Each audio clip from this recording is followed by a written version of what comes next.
What's up, guys? Welcome back to the channel. Mark here with the Better Mark. Let's get into the Saturday, July 20th Major League Baseball betting card. All right, we're going to have three best bets, and we're going to keep it short, simple, and to the point. All right, there's a lot of games that are in question on today's card that, quite frankly, I'm staying away from.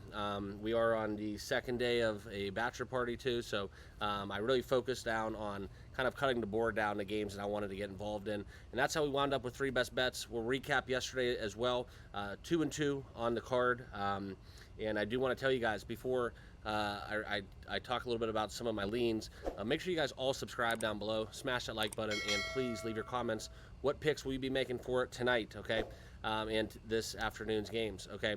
But we did have a lot of leans, and if you go back to my video yesterday, some people that watch on my channel, they actually only favor the leans. We were all over the Pirates in a sneaky game. That's why we stayed away from Phillies.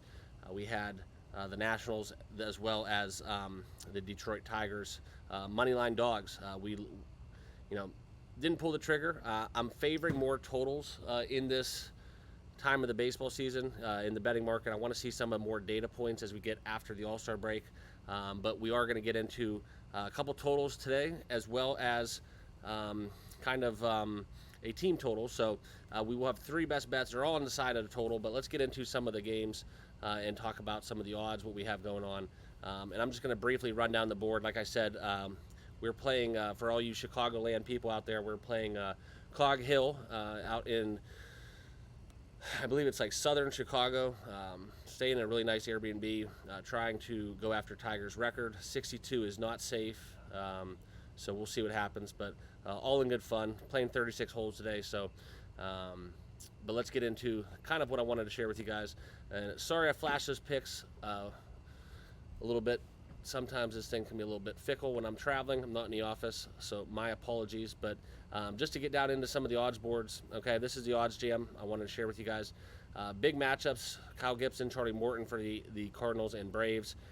Staying away from a lot of these games. These first four games here, I don't like. We talked a little bit about the Athletics being live dogs. Now they're minus 125 favorites. But putting up 13 plus runs, they're just really truly unpredictable when it comes down to what they do. But definitely a fade against the Angels pitcher. I see runs in that game over 8.5. I think is way too low. That's just a lean that I have that I almost bet, but no official play for me. Also, you could look for a rebound spot within the Phillies. Christopher Sanchez going against Luis Ortiz. That's a spot where you get minus 150 for the Phillies. That's a little bit in line with where the market should be. Yesterday, I told you guys when we opened at minus 70 and we closed at minus 145. I know Phillies kind of commanded that game the whole time and losing in the ninth. Can't do anything about that, but unfortunately, that's how the ball drops. And, it is what it is. It was a fishy number. The Dodgers was a fishy number as well. We got that Freddie Freeman grand slam to come home, so you can't always bank on those late game heroics, but able to cash some tickets, so that's all that counts. But we are going to look into another matchup, Orioles and Rangers. Okay, this is probably the most exciting pitching matchup that we have going.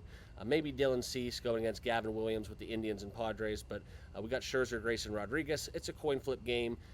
It's really hard not to take the Orioles minus 108, but I haven't been really a fan of Grayson Rodriguez in his recent starts, but still not a fan of the Rangers either hitting the baseball. So we could look into the over 7.5. That's probably something that's a little bit juicy, but that is something where I'm staying away for all intensive purposes. So the game that I do want to talk to you guys about is Kansas City, though. I do like Kansas City a lot in this matchup.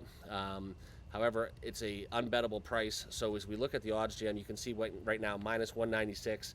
Unless you want to get on the Kansas City run line, that is an option. That's a pretty strong play, but plus 102 doesn't give me enough value to get on board with that, so I'm going to stay away from that one. Okay, but let's get into the first official play. We have the Guardians hosting the San Diego Padres. Talk a little bit about Gavin Williams and what we have within Dylan Cease. Gavin Williams 0-1 on the season, but 3.77 ERA. The expected, the ace that Cleveland wants him to be, going against Dylan Cease, which great numbers, 8-8 on the season, nothing flashy. I just see no runs in this game. That's kind of where I'm at. So we are going to be taking the Cleveland under 8, minus 110.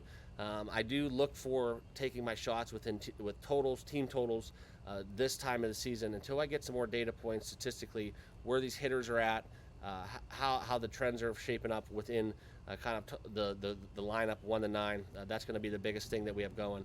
All right, and then we'll get into that second game where we look at the Astros under 7.5. That'll be the next play. We'll have George Kirby hosting Framber Valdez. Anytime you get the Mariners at home at T-Mobile Park, that's a great spot to take the unders. Those trends prove tried and true. We took them last night.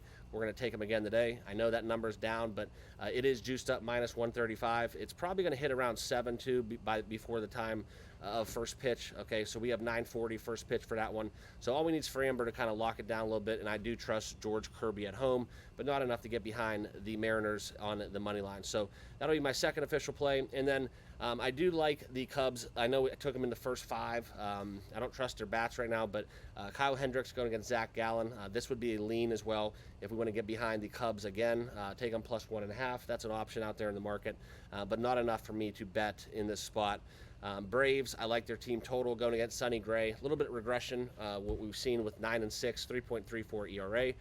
Wasn't the Sonny Gray to start off the season. He's been getting beat around a little bit, so I do like taking the Braves over team total. That will be a lean as well. But the final, and this is probably my most confident play of the evening. I know Brian Bayo is been kind of hot and cold, outstanding arm, young talent. But going and playing Dodger Stadium after having a Freddie Freeman grand slam, they're going to have the momentum tonight. I don't care that they're rolling out a young pitcher. We're going to go with Dodgers team total over 4.5, -115 as my best bet, and that'll be number 1 on the confidence for you guys. So here's the best bets recap. We're only going 3. Like I said, short, sweet, simple. Cash some tickets. That's what I got for you guys. Subscribe down below, smash that like button, and we'll see you guys all in the next video. Good luck on your picks. Cheers.